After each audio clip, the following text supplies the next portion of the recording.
Hey, are you ready for my next suspenseful thriller? Well, this one I have for you because I absolutely love fairy tales, right? And I used to watch this show all the time called Once Upon a Time. And what it would do is it would bring in all of these characters that I knew from fairy tales, but put a twist on their story. And I loved that. So this one does the same thing, except it's a horror book. So imagine that. We have Dead Upon a Time by Elizabeth Paulson. You can see this book set a little bit of love with all the wrinkles in it.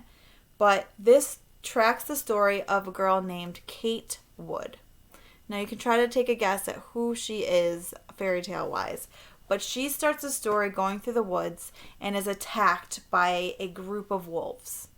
And then she survives that, luckily, and makes her way to her grandmother's house that she calls Nan, and discovers that she is not there. She is missing. She checks every room, and her grandmother is not there. And it's not a wolf either.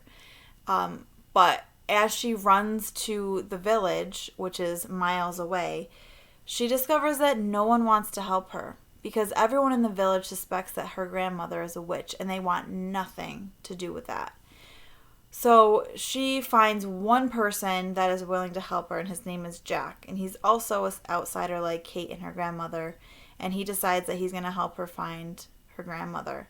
The part that really grabs you in the beginning, and you're like, what's going on, is that the book, the person that took the grandmother, or whoever took the grandmother, it says she looked at the door as she's leaving to go to the village, and there's a note that says it was supposed to be you.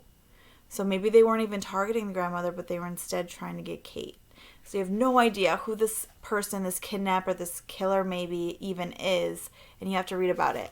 I love it because it brings in a bunch of different characters from different fairy tales that you're able to recognize. Again, puts a twist on it, but in a creepy, scary way. So let me know if you'd want to read Dead Upon a Time. Find out what happens to Kate's grandmother and who this suspicious person is leaving notes behind. All right, see ya.